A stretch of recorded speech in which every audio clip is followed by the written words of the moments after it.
Buda Blues, Mario Mendoza. Capítulo 1. Estimado Sebastián. Recibí tu postal en la que me comunicas tu nueva dirección en Kinshasa. No lo creerás, pero tus palabras me llegaron en el mejor momento, como si fueran un conjuro para rescatarme de los infiernos. Han pasado tantas cosas extrañas desde que te fuiste. A veces pienso que viajaste justo cuando iba a comenzar lo peor para mí. Sabes bien que siempre llevé una vida reposada, sin altibajos sobresalientes, y en la medida de lo posible evité experiencias que me llevaran a encrucijadas de las que después no iba a saber cómo salir. Conozco mis debilidades y eso me ha hecho un hombre prudente. El terreno donde corrí los mayores riesgos fue el académico, en los salones de clase, en el ámbito universitario, donde mis estudiantes, más que subalternos a los cuales debía calificar, fueron amigos que compartieron mis inclinaciones y pasiones. Pero en mi vida privada busqué el reposo y la rutina que me llevaba de mi apartamento a la universidad y viceversa. Y en mi vida sentimental, como bien lo sabes, he elegido mujeres ligadas a ese ambiente, profesoras, investigadoras o estudiantes de últimos semestres o de maestría, que tarde o temprano compartían conmigo las mismas lecturas y los mismos gustos intelectuales. Los enfrentamientos, las guerras y las confrontaciones que sacudieron mi vida se dieron en las páginas de las revistas universitarias, en los congresos internacionales o en los simposios donde he expuesto, con la mayor honestidad posible, mis hipótesis y mis ideas acerca de la historia de este país, que me ha dolido desde nuestros años de amistad adolescente, cuando nos graduamos del colegio y yo supe enseguida que me presentaría a la Facultad de Sociología de la Universidad Nacional. Pero experiencias inusuales o pruebas fuera de lo común, Sebastián, realmente no he tenido. Recuerdo que cuando tú me hablabas de uno de tus viajes por el sur mexicano o por el Amazonas peruano, o cuando me relatabas, con lujo de detalles, tus aventuras amorosas con extranjeras trashumantes o con jóvenes hippies que se iban a la cama contigo a los pocos minutos de conocerte, yo no podía sino admirarte, envidiarte, y preguntarme si mi vida sedentaria y plana no sería la consecuencia de mi mediocridad y mi falta de imaginación. Hasta que aprendí a aceptarme tal y como era, calmado, paciente, silencioso. Sin embargo, de ese profesor que solía subir y bajar por la calle 45, bien fuera de ida o de regreso de la Universidad Nacional, ya no queda nada, ni siquiera la mirada o la sonrisa, pues hace poco me miré en un espejo y no me reconocí. Mi antigua identidad se ha venido esfumando poco a poco, y a diferencia de otros sujetos que no saben cómo ni cuándo se inician estos procesos, yo tengo clarísimo el instante exacto en el que el mundo dejó de ser para mí un espacio propicio para el pensamiento y el debate intelectual, y se transformó en un agujero negro del que no supe de qué manera escapar, un agujero negro que me reveló mi zona de sombra, mis pesadillas más grotescas y mis remordimientos más autodestructivos. Intentaré contarte todo paso a paso, sin afanarme, y tal vez haciéndolo logré curarme de estas obsesiones que me han ensuciado la vida de mala manera. Al fin y al cabo, tú has sido no solo mi amigo del alma, sino mi hermano, alguien que me conoce desde niño y que me vio crecer sin ningún asomo de insania o de desvío mental. Un viernes en las horas de la tarde, cuando me disponía a cerrar la oficina de la universidad para dirigirme a mi apartamento y empezar a disfrutar del fin de semana, me llegó un mensaje urgente de medicina legal en el que me comunicaban que un cadáver desconocido que acababa de llegar a esta institución podía ser el de un pariente mío, el tío Rafael, el hermano de mi padre, pero que no estaban seguros de ello y que por eso me pedían encarecidamente que me acercara a esta dependencia para hacer un reconocimiento del cadáver y confirmar mi parentesco o descartarlo. Leí varias veces el comunicado, escrito en una máquina manual rudimentaria, de esas que aún se utilizan en ciertas oficinas oficiales sin presupuesto, o en la calle, cuando uno necesita que alguien le redacte una petición legal o una queja ante alguna notaría. Lo primero que pensé fue que se trataba de una broma pesada, pero luego, al ver el nombre de mi tío escrito con claridad, descarté esta posibilidad. El tío Rafael, ¿lo recuerdas?, había sido durante algunos años el único pariente con quien yo había propiciado cierto acercamiento, y era imposible que uno de mis estudiantes o de mis compañeros de trabajo conocieran ese episodio de mi vida y ese nombre en particular. Luego revisé la letra escrita en máquina manual, borrosa seguramente a causa de una cinta gastada y sucia, los sellos, la firma trazada de afán con un bolígrafo barato, los encabezados con la dirección resaltada, y entonces concluí que era un mensaje auténtico. Pero entonces venían las otras preguntas: ¿cómo sabían ellos que podía tratarse de un tío mío? ¿Cómo sabían que yo era yo, que me llamaba Vicente Esteves, que era profesor de sociología en la Universidad Nacional y que era el único pariente vivo que ese hombre tenía en el mundo. Rarísimo. Si el cadáver de Rafael estaba en medicina legal era porque nadie lo había reclamado, porque no sabían dónde estaban sus parientes, porque ese hombre no hablaba con nadie, no guardaba contacto con su familia, y porque además no estaban seguros de si se trataba de Rafael Esteves o no. Entonces, si no sabían nada de nada, ¿cómo diablos habían dado conmigo? La única manera de solucionar ese misterio era presentándome en medicina legal y preguntando qué era lo que había pasado. Y aunque te parezca ruin y mezquino, lo primero que se me pasó por la cabeza, como una ráfaga instantánea, fueron los gastos de un sepelio decente, el entierro, la funeraria.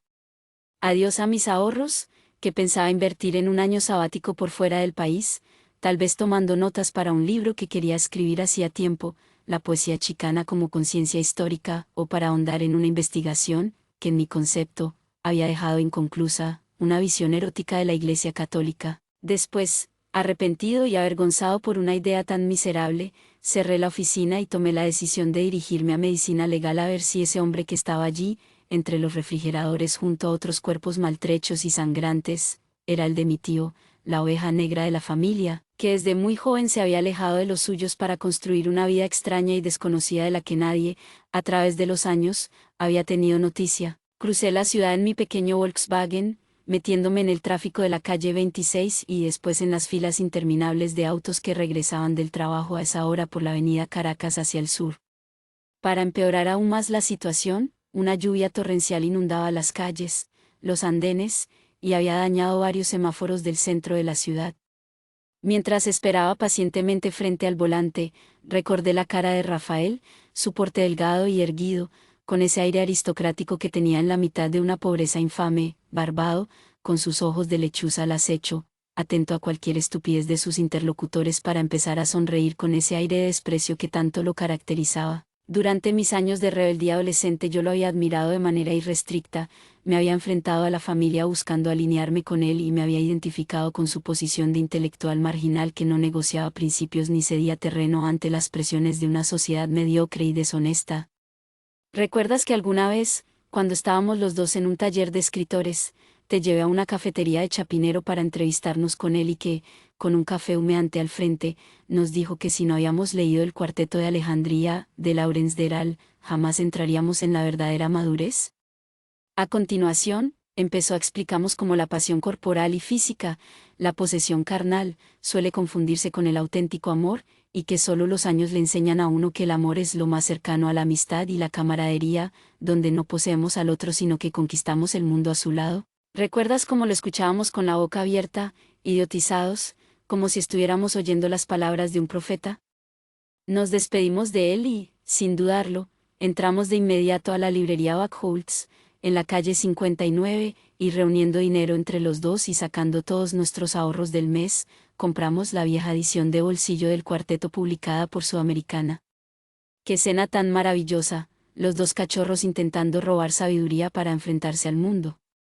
A partir de ese día, y durante los siguientes 6 o 7 meses, no hablamos de otra cosa que de Justine, de Melissa, de Clea y del viejo Darly, que solo podría escribir su obra literaria cuando comprendiera que el amor y el sexo están íntimamente ligados a la escritura, al eros como potencia de vida, como infinita generosidad que se despliega en palabras, en chorros de lenguaje que inundan el mundo para modificarlo desde adentro, desde sus estructuras más íntimas y secretas. Cuánto aprendimos en las palabras de Deral y cómo le agradecimos a Rafael entonces su consejo. Llegué a medicina legal en medio de un aguacero torrencial.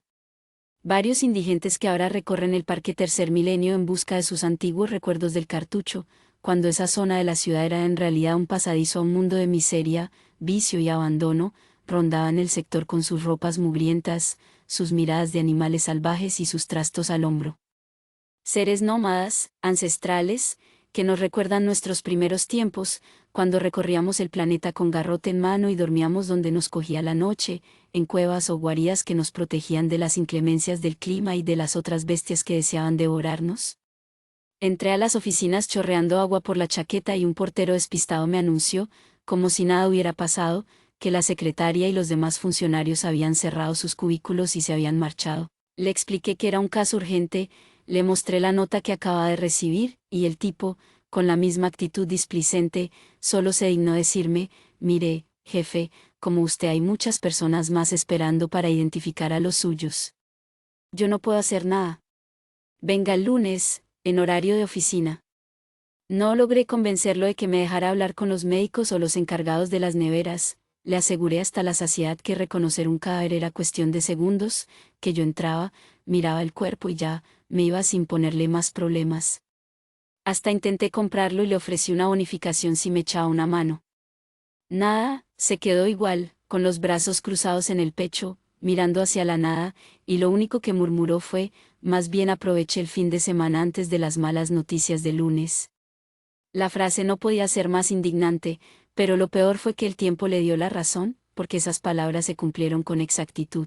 Al fin, echando chispas, di un portazo y me largué maldiciendo. El sábado saqué los álbumes de familia y los hojeé deteniéndome en aquellas escasas fotografías en las que aparecía Rafael. Se notaba que de joven había sido arrogante, excesivamente seguro de sí mismo, déspota, consciente de que poseía una inteligencia muy superior a la de los demás. Pero en la medida en que las fotos avanzaban en el tiempo, la figura de Rafael decrecía, se hacía más angustiante, más deprimente, su ropa empeoraba, la barba demostraba una dejadez alarmante, nunca parecía sonriente, las uñas estaban largas y llenas de mugre, y los ojos inflamados e inyectados en sangre evidenciaban largas horas de insomnio. Ya no era la oveja negra de la familia, sino un bárbaro que se iba alejando de toda civilización en busca de algo que los demás desconocían.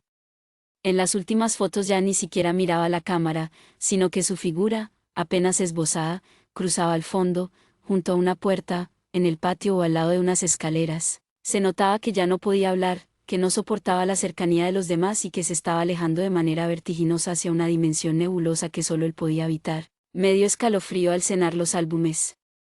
Llevaba mucho tiempo sin pensar en él, tal vez 8 o 10 años. Como recordarás, cuando mis padres murieron en el accidente aéreo ya él había desaparecido y no tuve manera de comunicarle su defunción para que asistiera al entierro. Mi padre era su único hermano y no fue posible conseguirlo por ninguna parte. Pagué avisos en los periódicos, envié un comunicado a la policía y lo reporté como desaparecido, pero nada, no recibí una sola noticia de su paradero. Como soy hijo único y mi madre tampoco tenía hermanos, me di cuenta de que solo quedábamos él y yo, y que necesitaba encontrarlo para quizás con su ayuda mitigar el dolor que entonces me embargaba, pero no pude hallarlo y con el paso de los meses me dije que tal vez había muerto lejos de nosotros, en otro país u otro continente, y me olvidé de su extraña personalidad y de su figura marginal, hasta que de repente, sin previo aviso, me llegó la notificación de Medicina Legal anunciándome su posible defunción. ¿Te acuerdas, Sebastián, que alguna vez, conversando en la casa de mis padres, nos imaginamos mil destinos para ese tío descarriado y medio loco? Que se había embarcado con rumbo al África, que se había internado en el Amazonas en busca de una tribu salvaje como los Nukak-Maku o que había decidido ganarse la vida como pescador en la Antártida. Fábulas descabelladas que tejíamos para ponerle un poco de sabor a la extraña desaparición de Rafael, pero la verdad era que mi padre, un hombre razonable, comedido, amoroso y sencillo, estaba harto de ese hermano pedante y engreído que siempre se había sentido superior a él, y justamente por ese hastío la lejanía y la posterior desaparición de Rafael no lo afectaron. Antes bien, la sintió como un alivio, como si le quitaran una pesada carga de encima.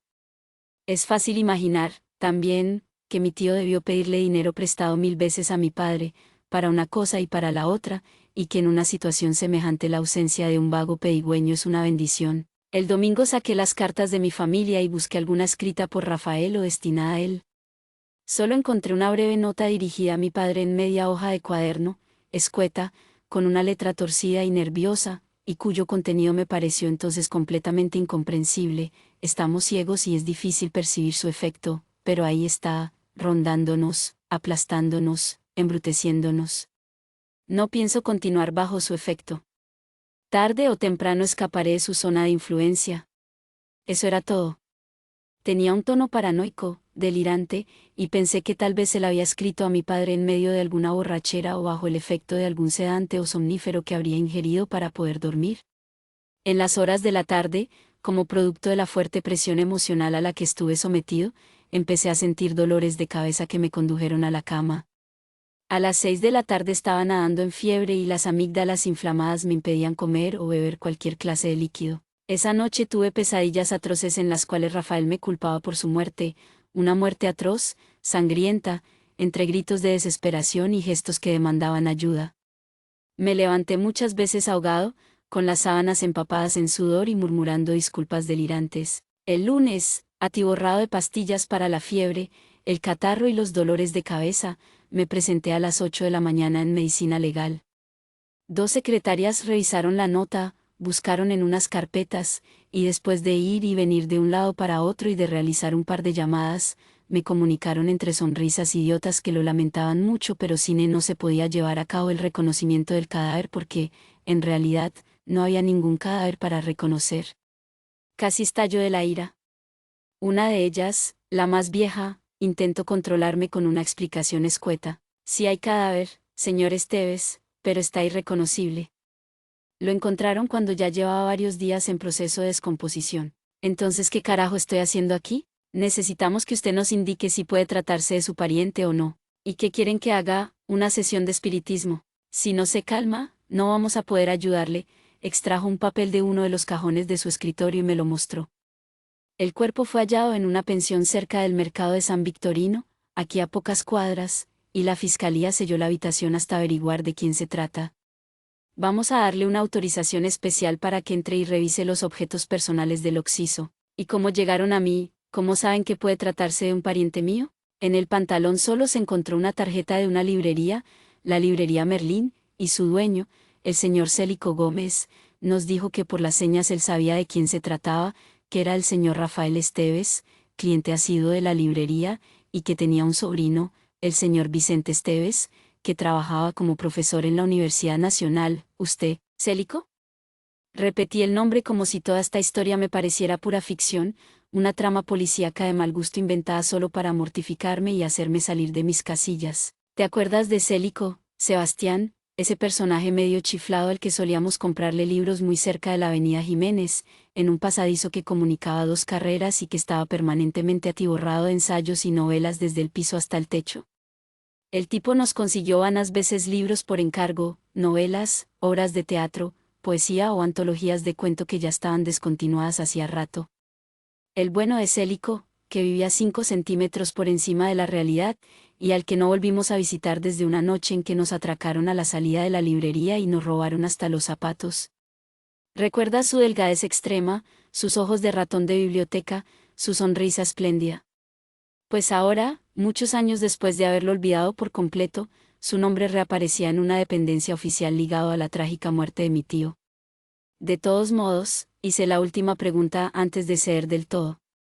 ¿Y si encontraron el cuerpo en una pensión, como dice usted, por qué no le preguntan al dueño, o a la persona que le arrendó la habitación, quién era ese hombre? El dueño de la casa murió hace años y no tenía herederos.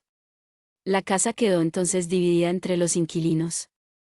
El único indicio fue la tarjeta de esa librería. ¿Y cómo saben que llevaba varios días muerto?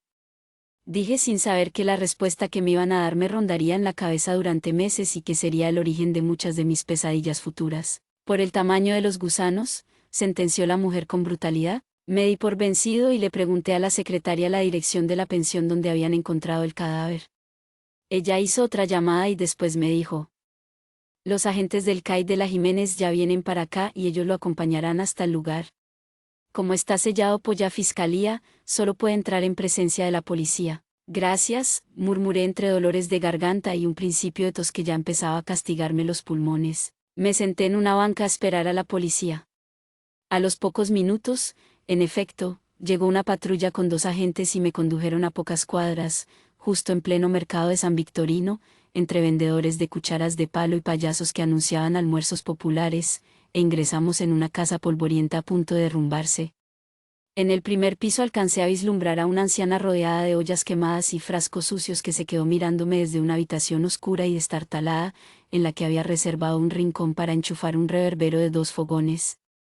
Fue una mirada fugaz pero cargada de dureza, como preguntándome qué estaba haciendo yo en ese lugar, yo, un señorito vestido con ropa limpia, bufanda y zapatos de cuero recién lustrados, yo, que necesitaba entrar con la policía no porque fuera legal hacerlo de esa manera, sino porque quizás de otro modo no me atrevería. Después, en el rellano de una escalera de madera carcomida por el moho y la intemperie, nos tropezamos con un hombre barbado y con una gabardina negra que no quiso responder el saludo que le dirigimos. Caminamos unos pasos por el segundo piso, y al fin llegamos a una puerta sellada con unas cintas y unos papeles adhesivos, un olor que solo pude descifrar más tarde, el olor penetrante de la basura descompuesta, el que despiden las canecas, los basureros y los botes públicos donde la gente arroja cáscaras de frutas, pedazos de carne, latas de atún y papel higiénico usado, se extendía a lo largo de la edificación y me hacía difícil respirar con normalidad. Los agentes abrieron la puerta y se quedaron en el corredor. Una punzada de dolor me atravesó el estómago. Lo primero que vi fueron las columnas de libros arrumadas por todas partes, en los rincones de las paredes, sobre una mesita de madera, alrededor de un colchón y de unas cobijas desordenadas, sobre el baldosín del baño, encima del inodoro o haciendo equilibrio entre las llaves de lavamanos. Era el cuarto de Rafael, estaba seguro, no tuve la menor duda. Y apenas comencé a reconocer los títulos y los autores, Nietzsche, Somerset Maugham, Zweig, los ojos se me llenaron de lágrimas. Tú sabes mejor que nadie, Sebastián, que mi familia nunca fue adinerada ni ostentosa. Éramos los típicos representantes de la clase media ilustrada, que más que autos lujosos o propiedades costosas, creían en terminar una carrera universitaria y después buscar como fuera una beca para poder continuar estudiando en el extranjero. Nuestro verdadero patrimonio siempre fue nuestra educación. Pero el caso de Rafael era diferente, pues jamás ejerció ninguna profesión ni trabajó en ninguna parte. Rafael era un autodidacta radical, un lector de esos que ya no existen, que invierten las horas y los días entre los libros, sin comer, sin dormir, como si el mundo de afuera hubiera desaparecido o perdido su importancia. Él no leía por educación o cultura, no, leía porque en las páginas de los libros encontraba la energía y los argumentos necesarios para continuar despreciando un mundo que aborrecía, que detestaba con todas sus fuerzas y al que algún día le encantaría aniquilar, bombardear, fumigar. Quien lee así, con rabia, desde una anarquía secreta, convierte los libros en armas, en fusiles, en granadas, en ametralladoras, y permanece la vida entera con el dedo en el gatillo. Por eso la sensación que tuve, apenas empecé a leer los títulos y los autores, fue la de haber entrado al escondite de un terrorista, a la guarida de un rebelde solitario dispuesto a cualquier cosa. Y esa impresión, aunque te parezca extraño, me conmovió, en un mundo tibio y mediocre, pacato, cobarde e hipócrita, donde la gigantesca mayoría cede, negocia y hace concesiones, de repente tropezarse con un radical es una lección de entereza, de convicción profunda, de severidad física y espiritual. Aunque no estemos de acuerdo con ellos, aunque estén equivocados, sus excesos nos recuerdan un principio fundamental, que la vida solo merece ese nombre en los extremos. Quienes se mueven en el centro tienen derecho a crecer, a reproducirse y a morir, pero solo aquellos que caminan por bordes peligrosos y eligen los límites como sus territorios cotidianos, solo ellos sienten el verdadero estremecimiento de estar vivos. Todo esto que te escribo en medio de una infinita tristeza lo pensé en segundos, mientras recorría ese cuartucho miserable donde mi tío había pasado quién sabe cuánto tiempo metido entre las páginas de ciertos libros que seguramente fueron sus únicos amigos y su única familia. Luego me di cuenta de que debajo de una ventana que unía la habitación, y que estaba cubierta por una sábana percudida y rasgada, sobre un trapo que estaba en el suelo, había un montón de latas de atún y de sardinas abiertas, como si ese hubiera sido el único alimento de Rafael a lo largo de muchos meses. También reconocí un olor a cigarrillo concentrado en la ropa de cama y en una escarcha grasosa que se extendía por las paredes y el techo. Lo más seguro es que mientras leía y releía a sus autores favoritos, Rafael hubiera fumado de día y de noche de manera compulsiva, sin medir las consecuencias que ese vicio tendría para su salud y para su escaso presupuesto de lector desempleado y ocioso, cuyo único oficio era azotar las calles en busca de algunas monedas para comprar latas de atún o de sardinas, y así ir sobreviviendo con lo apenas necesario. Revisé los libros que estaban sobre la mesita y me encontré un volumen de los pequeños poemas en prosa, de Baudelaire, un antiguo ejemplar que yo le había regalado a Rafael hacía muchos años con ocasión de su cumpleaños. Evoqué en breves segundos la tarde en que lo había comprado en una de las casetas de libros usados de la calle 19, cuando era apenas un estudiante de sociología y mi escaso presupuesto no me permitía andar comprando libros nuevos en ediciones recién impresas y resplandecientes.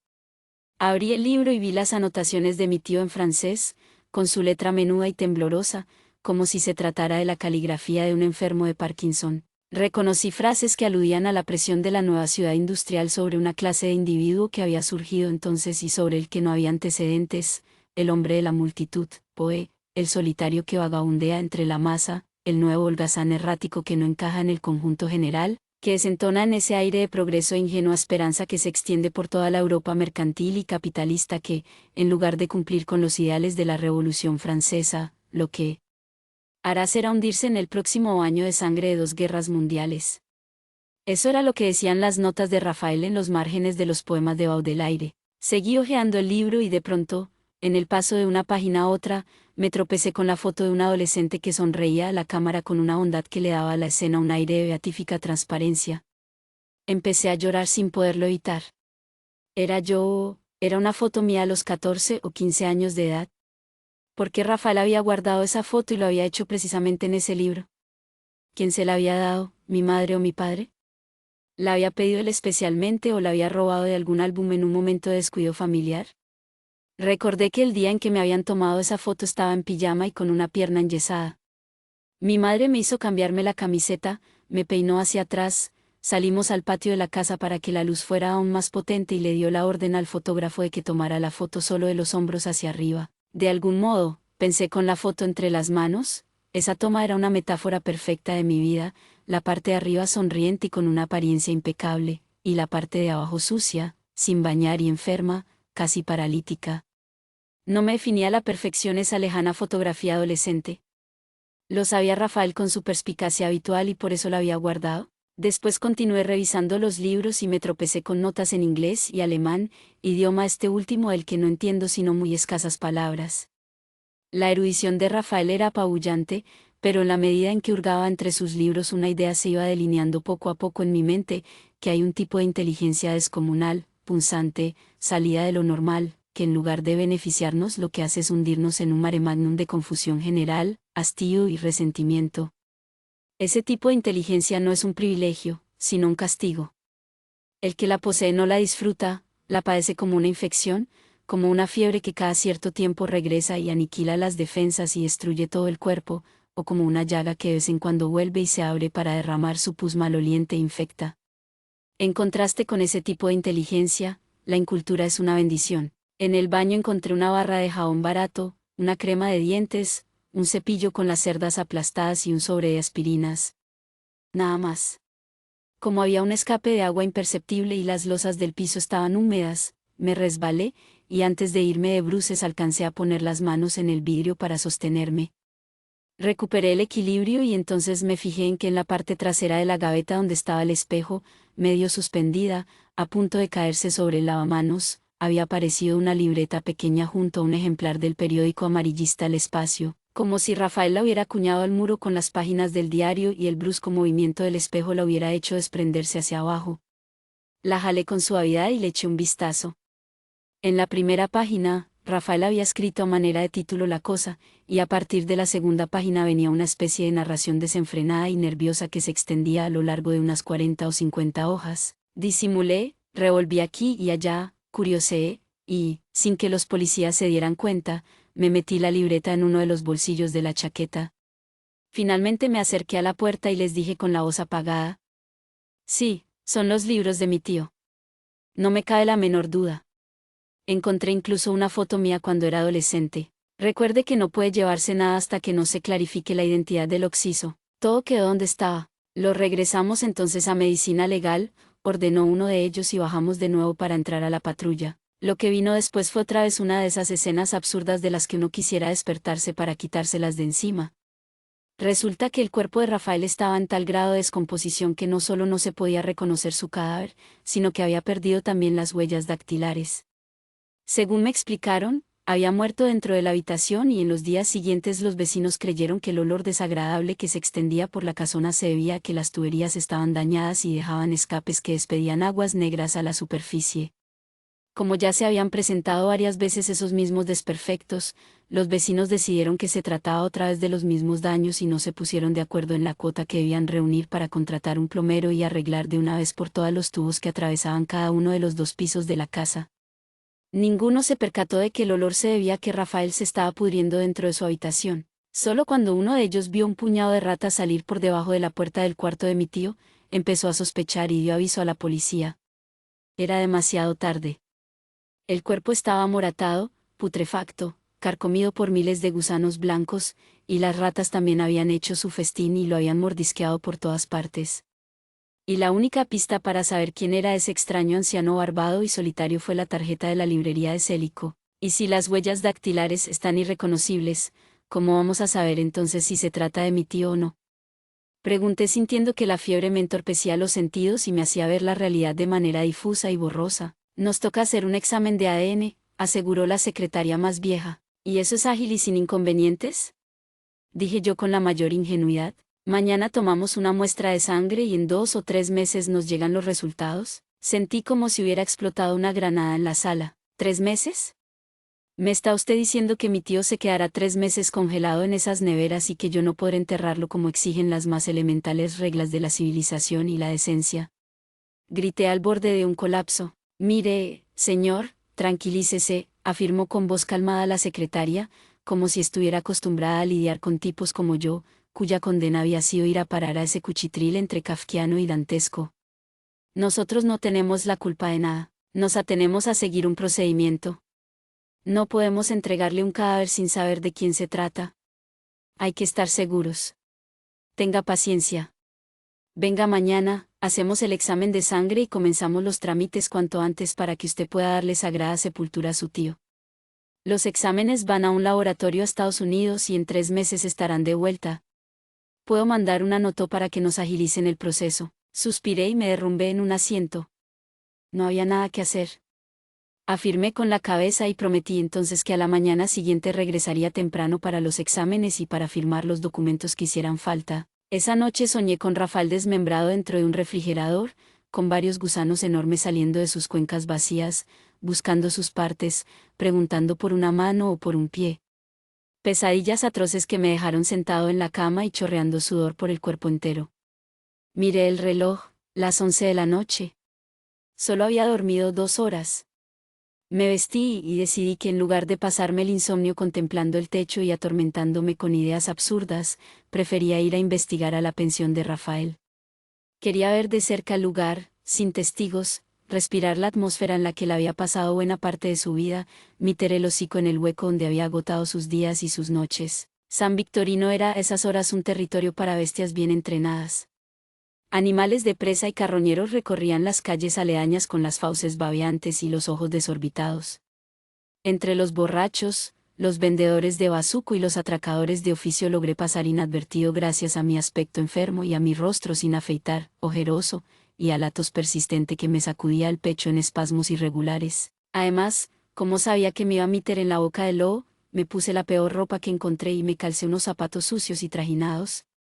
Eso me permitió llegar hasta la pensión ileso y, en la puerta, me tropecé al hombre barbado de la gabardina negra que en las horas de la mañana había bajado las escaleras sin responder al saludo de la policía ni al mío. Me reconoció enseguida y me interpeló sin mirarme a los ojos, como si estuviera hablando con otra persona. Aquí los sapos no son bien vistos. Me di cuenta de que le faltaban los dientes delanteros y que 2 colmillos largos y amarillentos le acentuaban un perfil perruno o de vampiro tercermundista, mal trajeado, enfermo, sin empleo. No trabajo para la policía. Hoy vine porque soy el sobrino de Rafael, el hombre que se murió en el 2.º piso. El tipo giró la cabeza y me miró con curiosidad, sin la agresividad anterior. Yo fui el que lo encontró. Era su vecino. Su tío era un hombre legal, bacano, derecho. Un duro de esos que ya no se ven, no sé de qué vivía. Hace años se alejó de la familia y no volvimos a saber nada de él. Vendía precolombinos. Era un berraco para eso.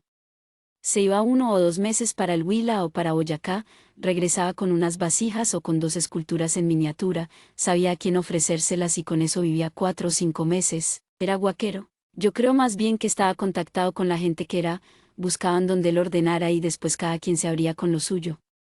Por eso no me pareció raro que anduviera desaparecido. Él era así, hablaba poco, se iba y después cualquier día lo encontraba uno otra vez por ahí con un libro en la mano. ¿Es verdad que usted se dio cuenta por las ratas? Sí, hermanito, se tragaron casi la mitad del cuerpo. Las vi saliendo por debajo de la puerta. También lo supe porque las palomas no regresaron a su ventana. Él les tiraba arroz o pedazos de pan. Era mi único familiar, el último que me quedaba, un man recto, viejito, bien parado. Avíseme cuando es el entierro porque me gustaría ir y despedirme de él. Fuimos buenos amigos. ¿Nadie lo visitaba? Nadie, hermanito. El hombre aguantaba solo sin quejarse. Ahora, si me excusa, tengo que ir a trabajar, dijo de repente el vecino de mi tío y empezó a caminar pegado a la pared, atento, mirando hacia los lados. No quise entrar ni interrogar a nadie más. Había escuchado suficiente. Una depresión súbita me quitó los últimos alientos que me quedaban y bajé a la avenida Caracas a tomar un taxi. Lo único que deseaba era entrar a mi apartamento, meterme en mi cama y olvidarme por completo de ese mundo negro y siniestro en el que había vivido Rafael y que estaba tan distante del mío. Me imagino que a estas alturas de la carta te preguntarás por qué una noticia así me descompuso de tal modo. Y la verdad, Sebastián, es que no sé qué decirte, qué argumentos esgrimir para justificar una posición tan trágica y extremista. Lo cierto es que no pude tomar distancia, ver los acontecimientos desde afuera, fríamente, sin involucrarme en una forma tan pasional. Tal vez el hecho de no tener hermanos, ni abuelos, ni padres, ni hijos, ni sobrinos, me generó de manera inconsciente una obsesión por el concepto de familia, de lazos de sangre. ¿Dónde están los míos? ¿Qué se hicieron aquellos que piensan y sienten y miran como yo? Y entonces, cuando apareció de la nada un pariente que estaba extraviado en el pasado, un tío a quien yo había respetado y admirado, y supe de su vida malograda y triste, me vine abajo y me hundí en una melancolía que me deprimió hasta minarme todas las defensas. Por esos días estaba empezando a salir con una joven de la Facultad de Sociología y llevamos 3 o 4 meses viéndonos con cierta frecuencia. Me llamó a preguntarme cómo seguía de salud, si se me ofrecía algo, si podía quedarse en mi apartamento unos días mientras yo mejoraba, y respondí con evasivas, con frases cortantes que ya no supo cómo interpretar porque hasta ese momento mi comportamiento había sido cordial y cariñoso. No sé de dónde me venía esa ira honda, esa sensación de desprecio, esa necesidad de culpar a los demás y a mí mismo por la marginalidad y la miseria en las que había vivido Rafael. No podía quitarme de la cabeza la suciedad de su habitación, el polvo esparcido sobre los objetos, los malos olores, la pobreza extrema, las latas de atún y de sardinas, un periódico amarillista abierto justo en las páginas en las que se hablaba de un crimen atroz. ¿Eran esas sus lecturas durante el almuerzo, su compañía cuando se sentaba a comer entre vagabundos y vendedores callejeros en restaurantes populares? ¿O precisamente por eso mismo, porque sus vecinos eran gente trajinada entre escenas de sangre y violencia cotidiana, Rafael abandonaba Nietzsche y a Herald para leer las páginas rojas de los periódicos de segunda? ¿Había muerto de muerte natural o se había suicidado? ¿De qué había muerto? ¿Se había envenenado o sencillamente se había dejado morir de hambre? ¿Se había muerto de auténtica tristeza? ¿Se había acordado de mí en los últimos segundos, su pariente preferido, el sobrino que tanto lo había querido de niño? ¿Había pensado Rafael alguna vez en un hijo? Ese hijo, tal vez, llevaba mis ojos, mi sonrisa, la expresión de mi cara. Todas estas preguntas, Sebastián, entre muchas otras, me rondaban la cabeza desde que me levantaba hasta las horas de la noche, cuando entraba en la cama y me daba cuenta de que seguía atrapado en las mismas ideas con las que me había despertado en la mañana. Habría querido parar la cabeza, doparla, sedarla, para que dejara de delirar y yo pudiera recobrar algo de mi antigua lucidez perdida. Pero tenía que seguir dando clase un par de semanas más, hasta que empezara los exámenes finales con mis estudiantes y yo entregara las calificaciones en regla, con los porcentajes correspondientes. Así que hice un esfuerzo, disimulé mi mala aventura, y por 2 semanas más llevé una doble vida.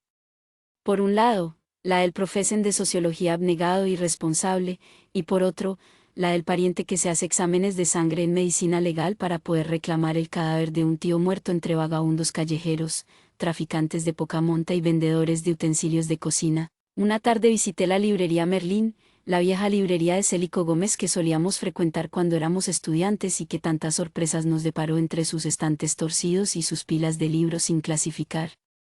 Me contó que Rafael solía ir a menudo, leer en las salas del segundo piso durante horas enteras, de vez en cuando comprar un ejemplar barato o pedirlo prestado, y sobre todo hojear las ediciones en otros idiomas, tomar notas y estudiar a sus autores preferidos en sus lenguas originales. Se convirtió con el tiempo en un elemento más de la librería, me explicó Célico con una sonrisa nostálgica, como los muebles, los vendedores o yo mismo, el dueño. Recuerdo incluso que muchas veces aconsejaba a los estudiantes de filosofía y letras, les ayudaba a plantear correctamente las ideas de un trabajo o de una tesis, les sugería tal o cual novela para complementar la bibliografía. Los clientes lo querían mucho. Algo que le va a gustar es saber que su tío leyó todos los artículos que usted publicó en la revista de su facultad, continuó Célico mientras acomodaba unas revistas que le acababan de llegar. Me dijo, muy orgulloso, que era su tío, y alguna vez lo escuché recomendando esos mismos artículos a estudiantes de humanidades. Por eso les dije a los de la policía que lo buscaran en la universidad y que le avisaran de su fallecimiento. Te podrás imaginar lo que sentí con ese dato. El viejo tío escondido en una librería del centro de Bogotá, leyendo mis artículos y recomendándolos a los lectores asiduos del lugar. Era demasiado para que yo no me desmoronara por dentro, así que solo alcancé a balbucear 3 o 4 frases de gratitud y salí a la calle con mareo y sintiendo que mi cuerpo, en lugar de recuperarse, seguía hundiéndose en la enfermedad y la depresión. Ahora voy a contarte una escena para que puedas medir el nivel de mi confusión y mi locura. La muchacha con la que estaba saliendo por aquel entonces se llamaba Tatiana Valencia. Una noche, sin avisar, ella compró unos vegetales y un pescado fresco en la anilla, se presentó en mi apartamento con un ramo de flores, y me avisó en la puerta que había venido a cocinarme porque lo que me hacía falta era un poco de comida casera y nutritiva. Preparó una sopa deliciosa y cuando acababa de servir la mesa, antes de empezar a comer, la miré a los ojos y le pregunté: ¿alguna vez has tenido que aguantar hambre? La pregunta la cogió por sorpresa y me miró sin entendía muy bien para dónde iba todo ese rollo. Deja de pensar en cosas negativas. Más bien siéntate y disfruta la comida. Compré un pan recién horneado y está caliente. Contéstame, ¿sabes lo que es el hambre? ¿Has sentido dolores en el estómago porque no tienes un peso para comprar comida? No sé a qué viene todo esto. En mi casa no había lujos, lo sabes bien, pero no, nunca tuvimos que aguantar hambre.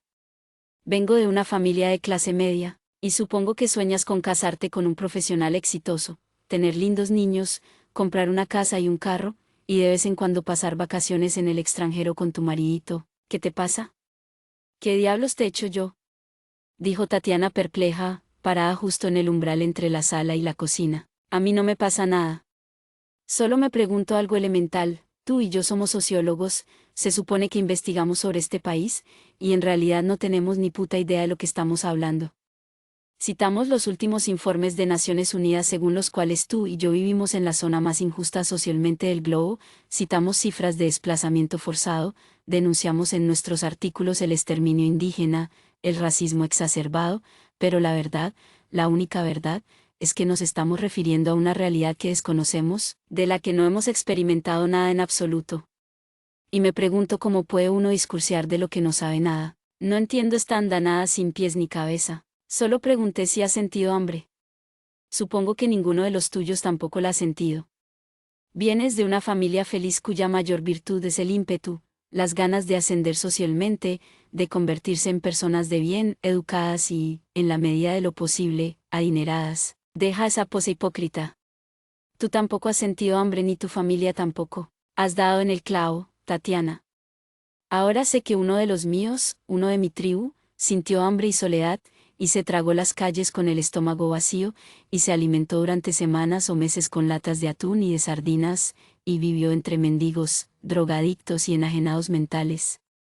Sangre de mi sangre, ¿de qué me estás hablando? La cara de Tatiana estaba cada vez más trastornada. ¿Estás sorda? En estos días me he enterado de que esa realidad de la que yo hablaba en mis artículos, esas tasas de desempleo y esa población marginal que no tiene acceso a la salud ni a las calorías necesarias para vivir normalmente, esa realidad era, sin que yo lo supiera, la de mi propia familia. Por eso, la linda niña de clase media cocinando su sopita para su noviecito enfermo me tiene sin cuidado. Tatiana empezó a llorar, cogió su bolso y buscó la puerta de salida. Alcanzó a farfullar antes de irse. Lo siento.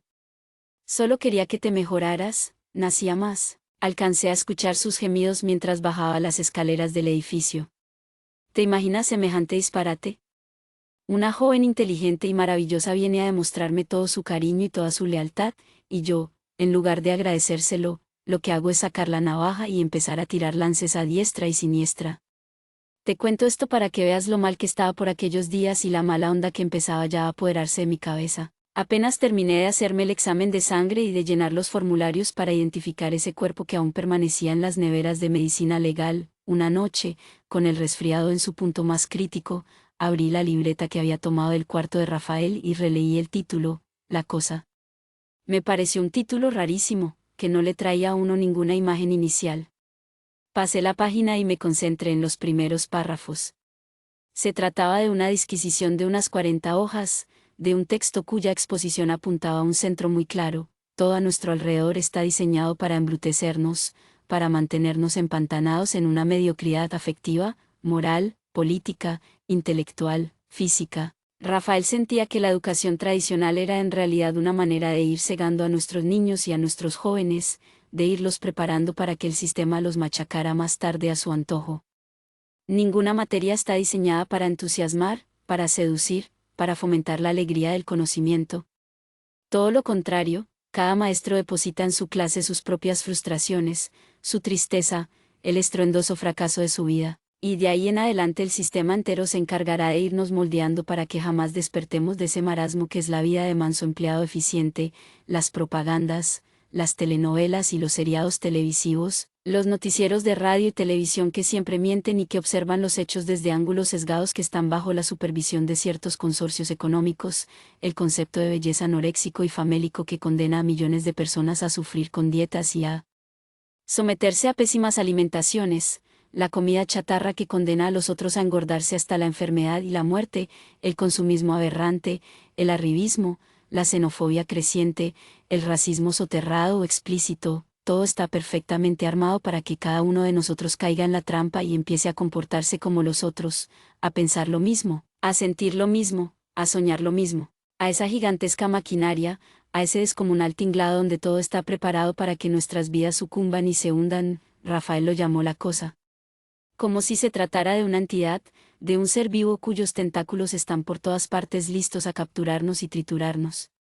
Cuando vemos un comercial de champú, cuando compramos una hamburguesa no por su calidad, sino por su publicidad, cuando una mujer nos introduce en una relación sentimental melcochuda y empalagosa, cuando compramos libros de autoayuda, cuando pasamos por una agencia de viajes y creemos que ir a Disney World es muy importante, cuando pagamos una boleta para ver una película del peor cine de Hollywood, cuando comenzamos a creer que el éxito social y económico es de verdad la clave de la felicidad.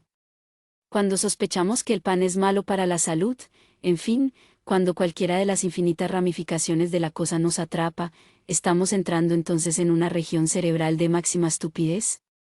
Una región de la que no saldremos fácilmente. Hasta aquí los elementos más inofensivos de la cosa.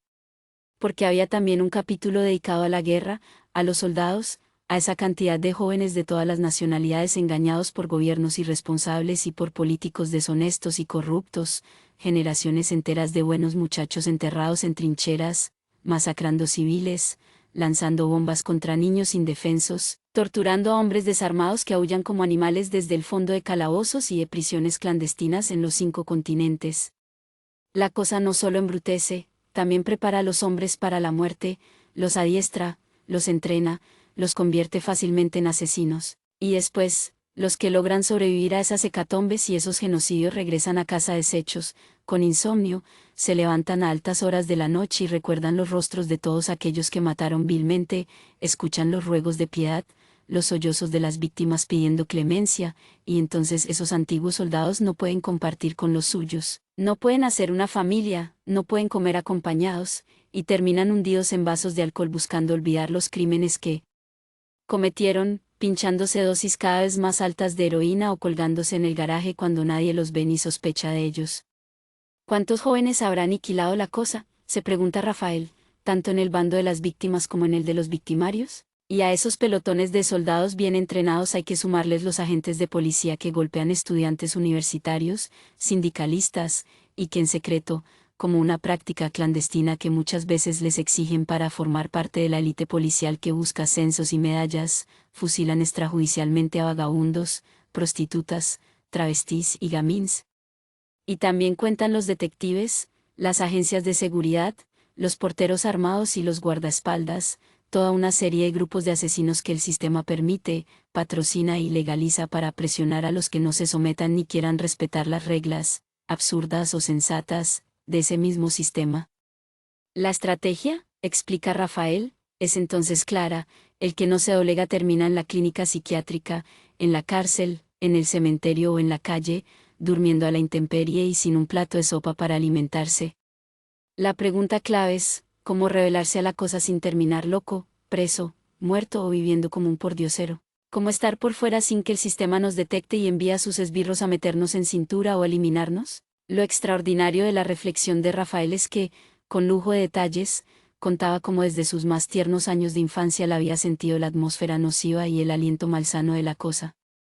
Ya desde niño sabía que los demás estaban atrapados, que eran carne de cañón, que no saldrían bien librados de ese enfrentamiento con una sociedad que ya los tenía bajo su control y su dominio.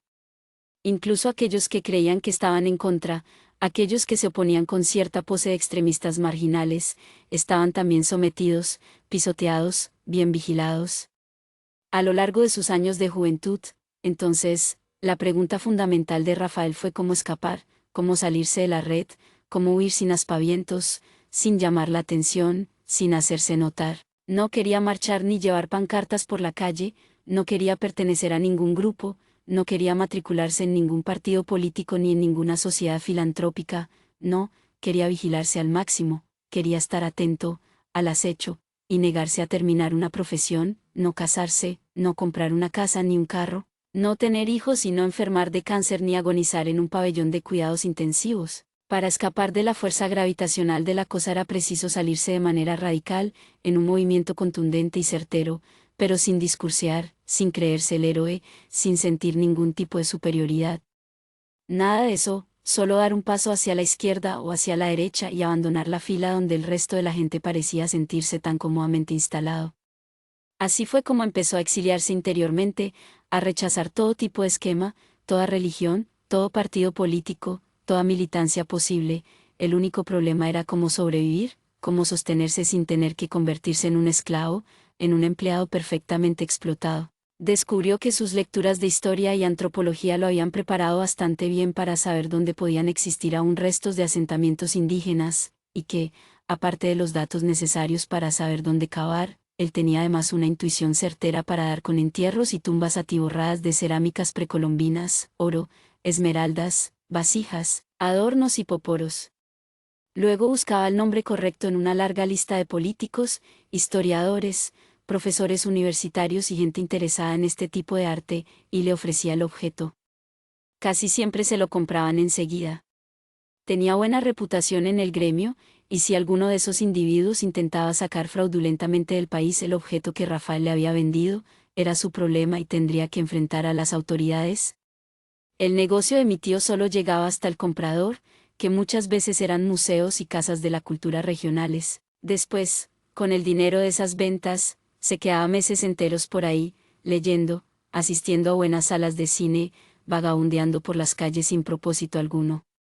Eso sí, siempre atento a que la cosa no lo rozara ni lo fuera a capturar en algún recodo del camino. En este punto quiero subrayarte una situación del pasado que no sé si hayas olvidado, Sebastián. ¿Recuerdas que cuando empezamos a leer y a ver buenas películas teníamos una concepción del arte y de la literatura muy parecida a la Leona de Rafael? Creíamos que solo la lectura y el arte nos podían defender de la imbecilidad general. No queríamos crecer, trabajar como borregos, reproducirnos y morir. Es triste pensar que tenemos una sola oportunidad, una sola, y que la vamos a invertir en ir a la oficina, cobrar un sueldo a fin de mes y ver televisión. Y ahora que intento hacer memoria, no sé si alguna vez, en una conversación casual o en un encuentro de esos en los cuales mi tío me recomendaba una novela o un libro de filosofía, él habría esbozado su teoría de paso, sin ahondar mucho en ella para no asustarme, y más adelante yo, apropiándomela, la expuse como mía y de ahí en adelante tú y yo comenzamos a pensar en esa línea. No sé si estoy retorciendo demasiado las cosas, si mi imaginación me hace inventar un pasado inexistente, pero me parece muy raro haber elegido una carrera de humanidades justamente porque quería investigar, leer, pensar, escribir y dictar clase para que otros a su vez continúen defendiéndose de esas tinieblas que Rafael bautizó como la cosa. No sé si estoy fabulando demasiado, si tal vez desvarío. En las últimas páginas de la libreta, Rafael explicaba que estaba empezando a sentirse enfermo, fuertes dolores de estómago le impedían dormir y lo obligaban a vomitar varias veces al día. Como es de suponer, no tenía seguro médico y lo angustiaba que justo en el último momento lo internaran en algún hospital de caridad y alguien llegara a visitarlo, a apiadarse de él, a llevarle manzanas, y entonces la cosa cerrara sus tenazas y lo obligara a morir bajo su influencia. Las últimas líneas son estremecedoras y te las transcribo sin errores porque las memoricé de tanto leerlas y releerlas. No voy a someter a mis amigos a una vergüenza semejante, tener que visitar a un compañero indigente en una institución de calidad. Ellos no se merecen algo así. Si he tenido el coraje de vivir en permanente enfrentamiento con la cosa, es de suponer que tendré la fuerza suficiente como para morir de igual manera.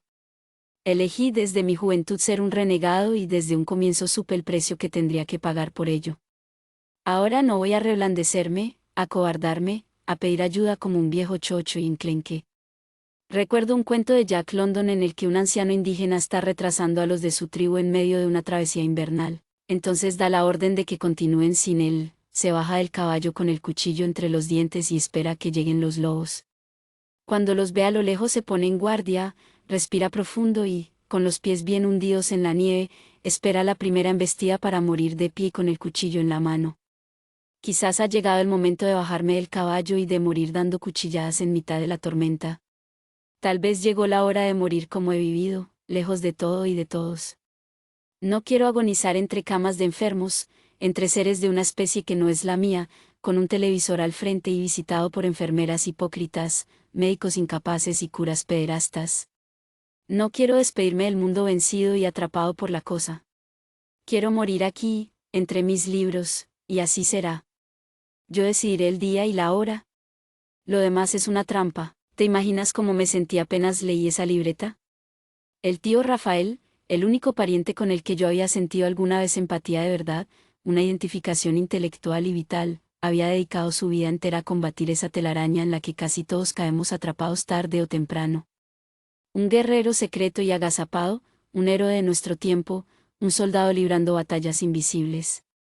Como si esto fuera poco, en los últimos renglones quedaba claro que se había suicidado para ser dueño de su muerte, para elegir el día y la hora, para mantener a los demás a raya, para evitar que la debilidad física y la flaqueza de la enfermedad lo derrotaran y lo obligaran a caer en brazos de la cosa. Semejante actitud me despertó una admiración irrestricta. No sé si me sigues, si entiendes de qué te estoy hablando, si mis palabras son lo suficientemente claras y sinceras como para conducirte al centro de mi ser.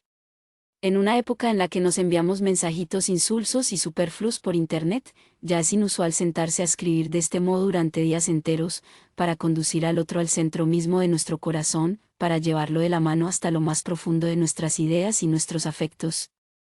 Y ahora, de pronto, me ha saltado una duda, si estoy contándote las cosas con la suficiente destreza como para que te metas dentro de mí y comprendas cada una de mis reacciones, cada uno de mis sentimientos. Desconfío de las palabras, desconfío de la transparencia del lenguaje, y me pregunto justo en este punto si estarás entendiéndome o si, por el contrario, lo que he escrito hasta ahora no habrá producido más bien una muralla, una cerca que te ha dejado por fuera, en un territorio desde el cual me ves como un loco, como un obsesivo compulsivo, como un patético intelectual de pacotilla que tiende a extraviarse en sus disquisiciones hasta perder cualquier asomo de realidad. Espero que no, Sebastián, porque de lo contrario lo que he hecho con estas páginas no es acercarte a mí ahora, cuando más necesito tu amistad, sino alejarte, empujarte a una zona desde la cual me mirarás con curiosidad y cierta perversa incredulidad. En las semanas siguientes terminé los exámenes con mis estudiantes, presenté las calificaciones y salí a vacaciones, que era lo que más añoraba. No volví a ver a Tatiana, quien después de la escena de aquella noche que te acabo de contar no quiso saber nada de mí.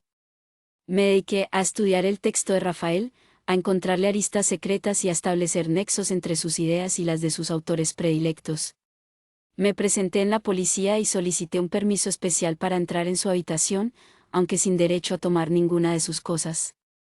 Solía entonces pasar tardes enteras en su cuarto, recreando lo que había sido su vida, imaginándome cómo era estar por fuera de la cosa, atrincherado en una calle miserable de Bogotá, lejos de cualquier contacto espiritual con los otros. Cerraba los ojos y lo veía con los bolsillos rotos, pagando las latas de atún con monedas, con los zapatos sucios y estropeados, con las medias raídas, la imagen de quien está más allá, en un viaje que no tiene regreso, extraviado en una ruta pedregosa.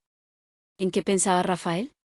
Soñaba algunas noches con una caricia, con un beso, con un abrazo nocturno debajo de sus sábanas mugrientas y rotas. Y cuando tenía fiebre o gripe, cuando le dolía el estómago o cuando estaba lloviendo y la tristeza le oprimía el pecho, ¿qué hacía? ¿A quién se encomendaba? ¿Cómo aguantaba sin doblarse? O cuando iba al baño y orinaba sangre y escasamente podía sostenerse en pie, ¿qué cara ponía? ¿Qué palabras pronunciaba en esos terribles momentos? Y cuando llegaba la noche lo imaginaba quitándose la ropa y metiéndose debajo de sus cobijas remendadas, de medio lado, con los ojos puestos en la oscuridad, la barba contra la almohada, tosiendo mientras daba las últimas caladas a su cigarrillo, intentando precisar una frase de Foucault o una de Cioran, recitando quizás en voz baja, en francés o en alemán, un verso que ponía en evidencia el poder absoluto y destructivo de la cosa. ¿Y cuando le dolía una muela o un tobillo, iba al dentista o al médico? ¿Cómo pagaba la consulta?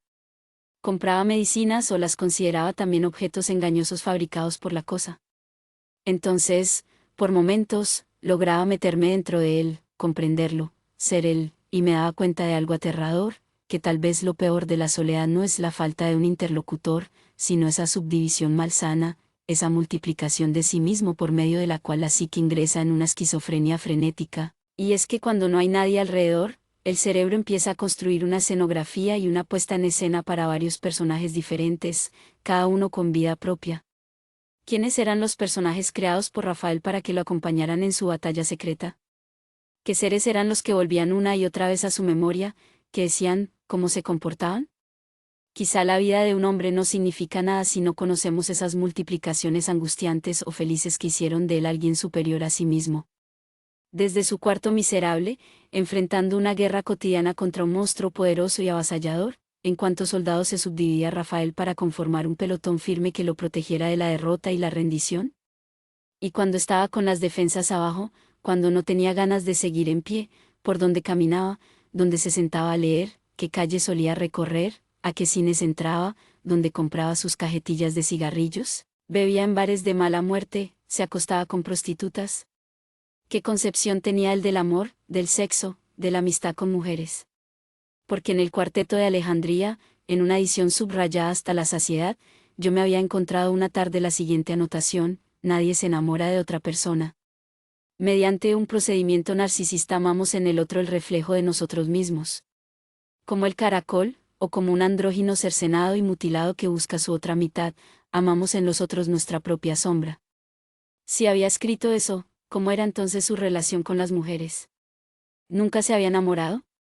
Jamás se había apasionado por una mujer, la había perseguido, le había prometido fidelidad en medio de noches de intensa fogosidad corporal. ¿Quién había sido en realidad ese hombre que de un momento a otro había reaparecido en mi vida, después de tantos años de ausencia, para partirla en dos, para rematar esta historia tan descabellada? Y como si no fuera suficiente locura lo que hasta ahora te he escrito, imagínate que una tarde me volvieron a llamar de medicina legal, y yo, ingenuo y redento, con mi voz de chico bueno, pregunté si la llamada era para avisarme que los exámenes de ADN ya estaban listos y podía enterrar a mi tío. No, señor, me dijo la secretaria de siempre.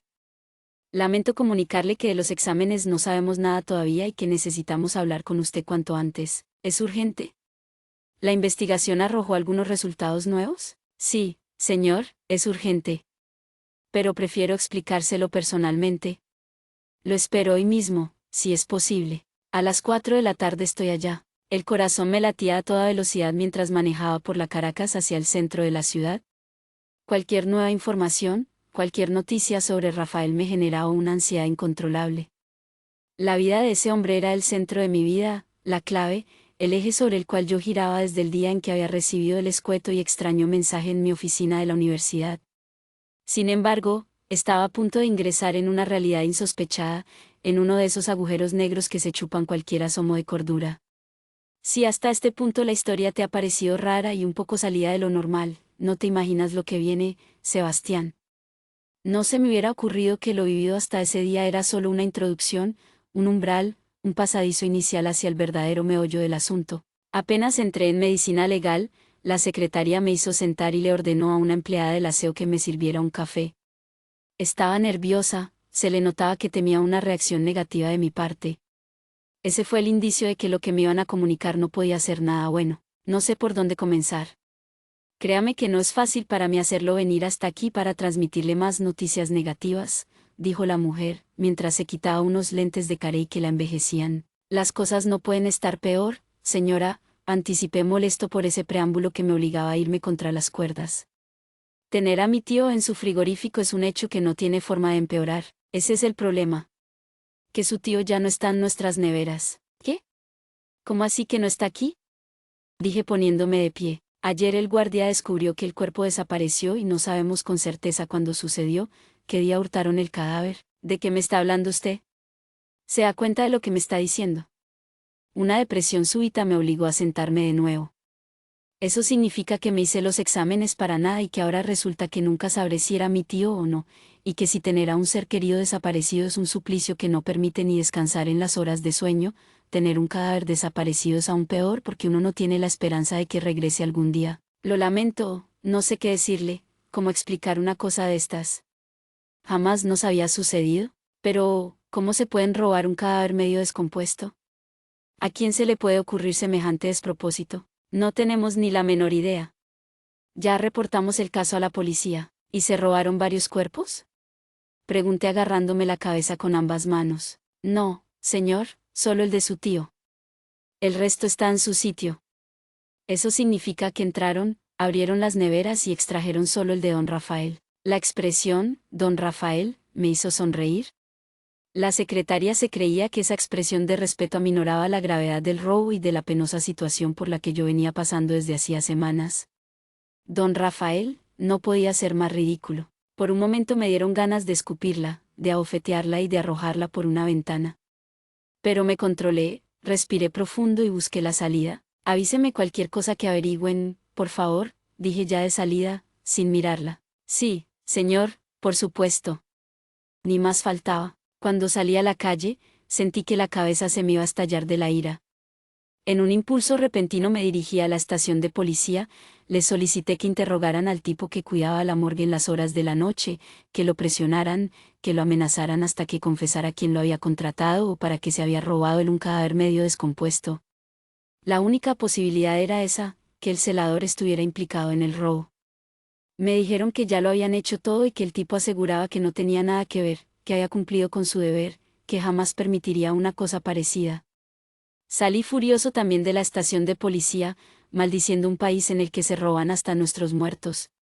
Sin embargo, cuando estaba a punto de sacar mi carro del parqueadero, se me ocurrió que si el celador no funcionaba bajo presión, quizás si lo hiciera por dinero, comprándolo, ofreciéndole una suma para que delatara a sus compinches. Saqué $1.000.000 de uno de los cajeros automáticos de la avenida Jiménez y crucé de nuevo el mercado de San Victorino. Esperé un rato a que la gente desalojara las oficinas del edificio y, en las primeras horas de la noche, cuando el sector empezaba a transformarse en un cruce obligatorio para las hordas de indigentes que salían de los expendios de drogas o entraban a estos, me acerqué y encontré al hombre al fondo del corredor, enfundado en una chaqueta para protegerse del frío nocturno. En un principio mi presencia lo atemorizó y empezó a parpadear nerviosamente. Vengo a ofrecerle un trato, dije con la voz calmada para tranquilizarlo. Yo sé que sacaron el cuerpo de mi tío con su consentimiento. En el día es imposible hacerlo. Le propongo no entablar una demanda contra usted, dejar las cosas así y darle una suma de dinero a cambio de su información. Lo único que quiero saber es quién es y para qué se robaron el cadáver de un NN. Ay, jefecito, no me ponga en estas, dijo el hombre suspirando y mirando hacia los lados. Aquí tengo la plata, afirmé sacando los billetes de uno de mis bolsillos. Mire, hay $1.000.000 para usted si me colabora con esa información. ¿$1.000.000? Preguntó el hombre sin poder quitarle los ojos de encima al fajo de billetes. Se lo entrego ya, usted me dice qué fue lo que pasó, Ilicio, yo no regreso por acá y lo dejo en paz. Ni modos, jefe, hoy en día no se encuentra uno tanta plata así, a la vuelta de la esquina. Hace una semana vino un tipo con una gabardina negra, barbado, y me dio $300.000 por dejar sacar el cuerpo. Yo no hice nada, se lo juro, solo abrí la puerta y él, con un amigo que trajo, se encargó de todo, metieron el muerto en un costal y se lo llevaron. No me dijeron para qué necesitaban al finado, ni por qué hacían una cosa así, nada, solo se lo llevaron y ya. ¿Le dijeron por qué querían ese cuerpo y no otro? No, jefecito, no tengo ni idea. Yo acepté porque usted sabe cómo está la situación. Tengo mujer y 3 hijos, y con el sueldo no me alcanza para pagar arriendo, colegios y encima de eso hacer mercado. Entiéndame. Y esta parecía gente de la zona, gente dura, y era la plata o una cuchillada por ahí, cuando esté esperando el bus. Asentí y le entregué la plata completa. Gracias. Y tranquilo, no entablaré ninguna demanda contra nadie, le dije con sinceridad. El hombre agarró la plata en medio de una sonrisa de satisfacción y me miró de frente sin saber cómo agradecerme la suma que le acababa de entregar. En esa mirada fugaz, instantánea, reconocí a un hombre bueno que había aceptado abrir los refrigeradores solo por necesidad y nada más. Di media vuelta y alcancé la puerta de salida. Antes de pisar el andén, me puse alerta para evitar un atraco y caminé hasta el parqueadero de afán, con paso firme, demostrando que conocía la zona y que no iba a ser presa fácil. Un hombre barbado y con gabardina negra. La descripción coincidía con el vecino de Rafael, el hombre que lo había encontrado. Aunque en el barrio había cientos de hombres con esa misma figura, no sé por qué una certera intuición me decía que se trataba del esquivo individuo que ya me había tropezado 2 veces en el viejo caserón de San Victorino. Lo que se salía por completo de cualquier explicación racional era el robo del cadáver. ¿Con qué fines habían hecho algo así? Y si inicialmente lo habían tenido ahí, entre sus manos, ¿para qué habían llamado a la policía y lo habían entregado? No tenía ni pies ni cabeza. De todos modos, como la única razón posible la conocía quien se había llevado el cuerpo, me dirigí a la pensión y golpeé en la puerta de la habitación del misterioso hombre que había pagado 300.000 pesos para que le entregaran el cadáver descompuesto de mi tío. El tipo abrió la puerta con desgana, con los ojos enrojecidos y pequeños, escupiendo en el piso y sorbiendo mocos para despejar la nariz y poder respirar. ¿Qué se le ofrece, maestro? ¿Por qué se llevó el cadáver de mi tío? Le pregunté a bocajarro, sin preliminares de ninguna clase. No sé de qué me está hablando, me contestó con un y esto de desprecio, como si estuviera concentrado en una actividad muy importante y yo lo estuviera interrumpiendo con frivolidades. No se haga el imbécil. Yo sé que fue usted. Lo único que quiero saber es por qué. Tengo derecho. Soy su único pariente. El hombre se quedó mirándome con frialdad, con arrogancia, dejando entrever una superioridad que de pronto lo invadía y le despertaba cierta violencia que lograba contener a medias. ¿Derechos? No me haga reír, hermanito. ¿Dónde estaba la familia cuando él no tenía con qué comer? ¿Dónde estaba usted, en qué restaurante, en qué cine, con qué hembrita, cuando él estaba enfermo y pasaba las noches en vela? No me venga con discursitos aprendidos en su universidad. Los verdaderos derechos los tienen quienes han estado ahí con uno, en la jugada, metidos en el barro hombro a hombro. El resto son mariconadas de pequeño burgueses como usted, que repiten lo que ven en las telenovelas. Usted no tenía el derecho de robarse el cadáver.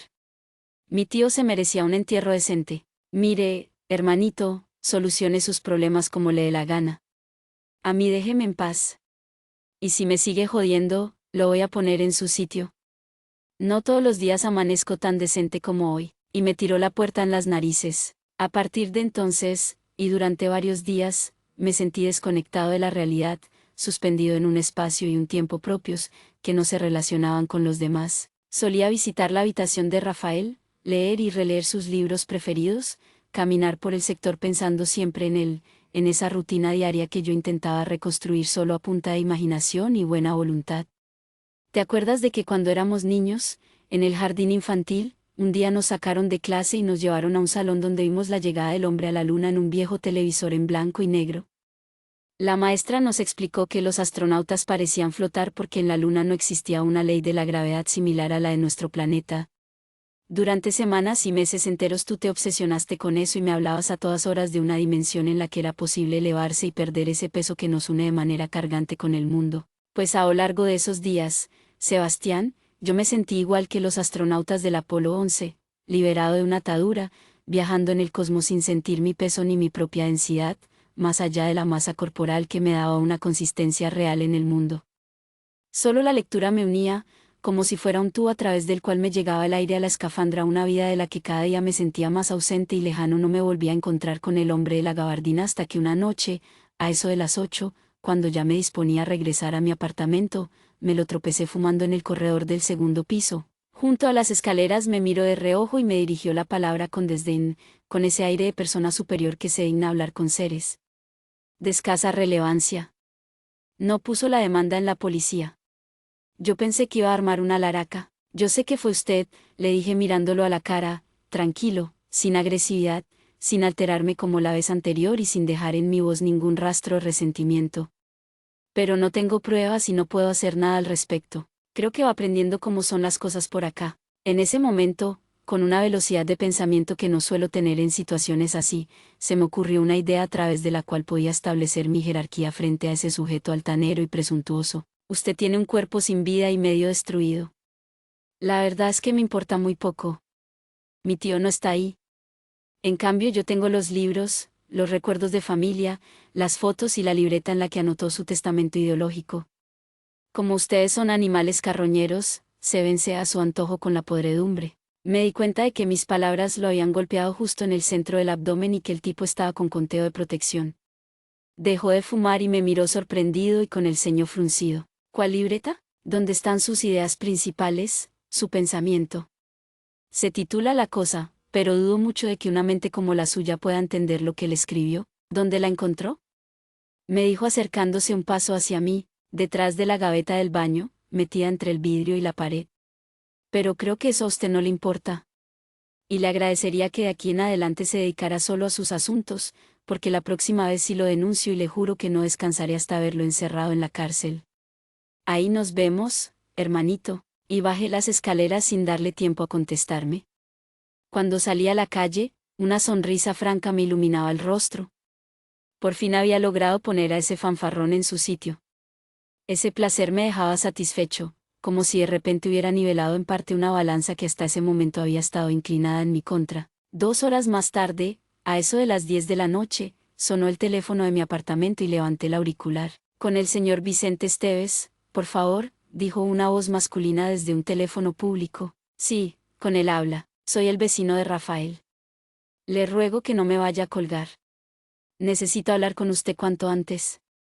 Dígame dónde y nos encontramos. Si quiere, ahora mismo. ¿Cómo consiguió mi número? Eso es lo de menos. Por favor, hermanito, es muy importante que usted y yo hablemos. Le daré todas las explicaciones que me pida. No pienso volver a salir ahora, fresco, yo voy a su casa. Solo necesito unos minutos, nada más. Por favor. Recordé la figura del hombre, su aspecto de vago peligroso, y me dije que no era buena idea traerlo a mi casa. Pero enseguida, en un impulso repentino, me dije que él, seguramente, había sido el mejor amigo de mi tío, me gustara o no, y había estado más cerca de su vida, de sus problemas y de sus necesidades que cualquiera de la familia. Y una curiosidad que no me había dejado descansar desde el primer día, cuando había recibido el mensaje, me carcomía las entrañas. En esta historia había demasiados huecos, demasiados baches que yo deseaba conocer para completar la biografía de ese hermano de mi padre con el cual, muchas veces, yo me había identificado más allá de los vínculos de sangre. Así que, dejándome conducir por intuiciones confusas, le dije con el teléfono aún en la mano. ¿Tiene cómo copiar la dirección? Fresco, hermanito, yo sé dónde vive usted. Estoy cerca. Ya voy para allá, y colgó sin darme ninguna explicación. Era evidente que alrededor de Rafael se estaba desarrollando un argumento que yo desconocía, toda una trama que se estaba llevando a cabo a mis espaldas y que ya era hora de aclarar: su muerte, la libreta que yo había encontrado, el robo de su cadáver, el hecho de que me tuvieran vigilado sin que me percatara de ello, en fin, 1000 detalles que estaban pendientes y que solo ese misterioso hombre de la gabardina podía esclarecer. En efecto, a los 15 minutos sonó el citófono de mi apartamento y el hombre llegó agitado, nervioso, con unas pequeñas gotas de sudor en la frente. Siga, le dije abriéndole la puerta y dándole la bienvenida. Lo primero que hizo fue mirar la biblioteca. Paseó los ojos rápidamente por los estantes, como si era una ave de rapiña en busca de algún indicio para capturar una posible presa que valiera la pena. Luego me estiró la mano con una cordialidad que jamás había tenido conmigo. Soy Pedro, y lamento que nos hubiéramos conocido así, de la peor manera. Pero es que gente que anda con la policía nos da mucha desconfianza. Le estreché la mano. Unos dedos fuertes, anchos, de alguien que había trabajado en una fábrica o en el campo. Le calculé 45 o 50 años de edad. Siéntese, le dije ofreciéndole el sofá. ¿Quiere tomar algo? ¿Tiene una cerveza? Sí, voy a traer 2. Las tengo bien frías en la nevera. Agarré las cervezas, las serví en 2 jarros y regresé a la sala. Me senté en un sillón junto al hombre y le entregué uno de los jarros. Salud, dijo Pedro, y se tomó un buen trago. Salud, respondí yo, elevando un poco el jarro antes de beber. Me dije que estaba a punto de conocer la verdad escondida detrás de la vida de Rafael, y esa sensación me generaba una ansiedad que, por fortuna, la cerveza me ayudaba a apaciguar. Voy a ir directamente al grano, hermanito. No soy buen orador. Algunas cosas de las que le voy a hablar usted ya las conoce o las intuye. Sobre todo si leyó las anotaciones del maestro, dijo Pedro levantando el jarro y bebiendo un segundo trago de cerveza. En la zona vivíamos cientos de indigentes y marginales antes de que la alcaldía construyera el Parque Tercer Milenio y nos expulsara del sector. Rafael apareció un día cualquiera y nos sorprendió porque no era alcohólico ni metía vicio. Un man tranquilo, que se la pasaba siempre con un libro en la mano, callado, al que no le gustaban los problemas pero que tampoco los rehuía cuando los veía llegar. ¿Me entiende, hermanito? Un tipo en regla, derecho, que ponía los tambos en su sitio cuando le pedían papeles o cuando lo jodían en la calle, que chupaba cana fresco, sin lloriquear, al que le importaba un culo todo el mundo. Por eso se ganó el respeto de una y nadie se metía con él. Luego, en una segunda fase, nos dimos cuenta de que el hombre era un sabio, un tipo que sabía de todo, y que más que un intelectual con un tomillo suelto o con problemas en el pasado, estábamos frente a un conductor espiritual, un guía elevado, un santo. Cuando lo escuchamos hablar nos quedamos boquiabiertos, embebidos en sus palabras, sorprendidos de tanta habilidad para entender los problemas de cada uno de nosotros. Fue entonces cuando empezó a explicarnos su teoría de la cosa, de esa enorme maquinaria que nos había machacado a todos, que nos había expulsado de la vida común y comente que llevaban los demás. Y ojo, hermanito, porque en la calle no crea usted que hay solo gente viciosa y bruta. No, en la calle hay médicos, arquitectos, pilotos, mancitos que hablan 2 y 3 idiomas.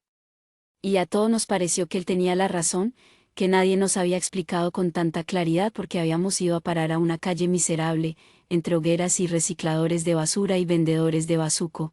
Allí empezó la tercera fase, y es que nos dijimos que si del otro lado, en los centros comerciales, las discotecas y los cines, una sociedad de bestias despiadadas estaba armada y dispuesta a escupirnos en nuestra propia cara, a destruirnos y a eliminarnos, entonces nosotros ¿por qué no íbamos a ser capaces también de organizarnos, de oponer resistencia y de enfrentarnos a ese monstruoso aparataje que se creía invencible y todopoderoso?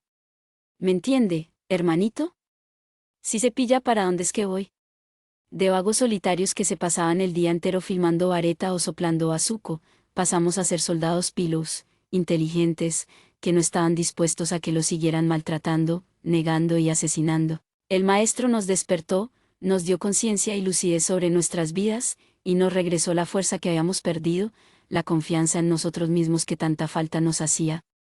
Así nació la organización, cuyo objetivo principal era defenderse de la cosa, impedirle que nos siguiera haciendo daño y, si era necesario, atacarla, restarle fuerza, minarla, golpearla donde más le doliera. No le voy a dar detalles, hermanito, porque no quiero asustarlo. Vine aquí en son de paz, porque lo considero un aliado y no un enemigo. Pero si vamos a hablar con franqueza, debo confesarle que la organización estaba dispuesta a todo con tal de presentarle una franca oposición a la cosa, y eso suponía enfrentamientos, luchas, heridos, muertes. Los 2 primeros discípulos fuimos Pedro y Pablo, yo, que sin modestia me considero el amigo más cercano que tuvo el maestro, y un africano refugiado que llegó a Colombia y que poco a poco se fue quedando sin un centavo, Dongo Mnubungo, y que ahora está de regreso en su país, en el Congo, predicando la palabra del maestro y ampliando el horizonte de la organización. Lo cierto es que por ese tiempo el maestro decidió escribir una especie de ideario político, un texto en el que estuvieran plasmadas sus enseñanzas y que nos sirviera de guía, de luz en medio de una sociedad regida por la oscuridad y las tinieblas. Nos dijo en varias oportunidades que ya estaba trabajando en ese libro, y que luego había que pasarlo a máquina y fotocopiarlo para que cada uno de nosotros tuviera una copia idéntica al original. Por esos días se sintió muy enfermo y nos pidió varios días, exactamente 3 semanas, para terminar de redactar el documento. Dijo que se encerraría 20 días en ayuno, solo tomando agua y meditando, hasta que el libro sagrado quedara terminado y pulido para iluminar a las generaciones venideras y salvarais de lo que hasta ahora solo ha sido explotación, ruina y guerras fratricidas. Por eso respetamos su encierro y no lo molestamos. ¿Me entiende, hermanito? ¿Se da cuenta de la cagada que hicimos? El maestro lo que necesitaba era atención médica, un tratamiento, pero de solo pensar que la cosa podía dominarlo y controlarlo en sus últimos minutos, él prefirió encerrarse y dejarse morir en la soledad de su habitación. Por eso se pudrió sin que nosotros nos pilláramos la nota. Cuando yo descubrí las ratas saliendo de su habitación ya era tarde, porque una vecina del piso de abajo, una viejita que permanece con la puerta abierta todo el día, también las vio, intuyó de qué se trataba y decidió llamar a la policía.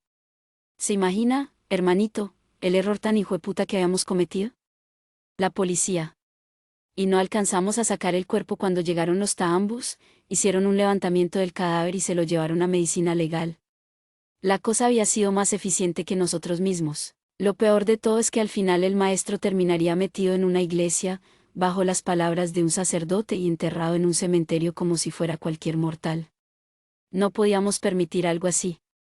El maestro debía terminar como había vivido, lejos de los otros y protegido por nosotros, sus iguales, ya que para eso habíamos creado la organización. Logramos entonces robar el cuerpo, nos despedimos de él como lo merecía y lo enterramos en un lugar secreto, un lugar que en el futuro será un destino obligatorio de peregrinaciones y en el que construiremos un santuario para ir a adorarlo. Ya le comunicamos a Pablo todo lo que ha sucedido y él está a la expectativa para que en cualquier momento, cuando demos con el paradero del documento, le enviemos las palabras sagradas del maestro. Ahora sí entiende por qué estoy aquí, hermanito, y por qué esa libreta que usted encontró por azar nos pertenece en realidad a nosotros, los discípulos. Piense que lo que para usted no son más que unas anotaciones curiosas de un tío medio raro, para nosotros es la base, el pilar de una lucha que quizás algún día nos permita vencer a la cosa y crear un mundo más justo y más digno para todos nosotros. Piénselo, hermanito, entienda la importancia de nuestra misión y entréguenos esa libreta. Será el mejor homenaje que usted le pueda hacer a ese gran hombre que fue su tío. Y entonces, Sebastián, en los ojos brillantes de ese hombre acostumbrado a la noche y a la calle, a las comisarías de policía y a los grupos de exterminio, vislumbré la ira, la violencia, y supe que si no le entregaba la libreta por las buenas me la iba a arrebatar por las malas. Así que fui hasta mi habitación, traje la libreta y se la entregué sin decir nada. Su mirada cambió, sonrió con sus colmillos cariados y torcidos, y me dijo muy emocionado: Gracias, hermanito. El día en que nos necesite, avísenos. Cuenta con nosotros para lo que sea. Nos estrechamos las manos y Pedro salió con la libreta de Rafael en un bolsillo de su gabardina negra. No lo he vuelto a ver desde entonces. A los pocos días la policía me permitió trastear los libros de mi tío a mi apartamento, y cuando fui por ellos con un camión y 2 ayudantes, los vecinos me comunicaron que Pedro se había ido y que ya no vivía en la casa. No tengo ni idea dónde anda. Supongo que se mudó como una medida de seguridad, que ya transcribió el texto de Rafael y que anda difundiéndolo entre los suyos. No quiero entrar a calificar ahora toda esta locura, Sebastián. Ya me he extendido demasiado, te he contado paso a paso lo que he vivido a lo largo de estas semanas, y no quiero seguir tejiendo hipótesis y suposiciones sin fundamento alguno. En realidad, esta carta, ya tan larga, solo tiene un propósito específico. Quiero que averigües lo que puedas sobre Dongo Nubungo, si todavía sigue en el Congo y si es cierto que en ese país donde estás ahora existe una ramificación de una organización de seguidores de mi tío. Sé que todo esto parece corno si yo estuviera esquizofrénico y te estuviera escribiendo desde un manicomio, pero por favor, Sebastián, ayúdame, échame una mano y pregunta por allí a ver de qué te enteras. Cualquier información, por mínima que sea, me ayudará a completar este cuadro absurdo que nació de una mente delirante o brillante, todavía no lo sé. Y escríbeme cuanto antes, no te demores mucho, tu amigo de siempre, Vicente.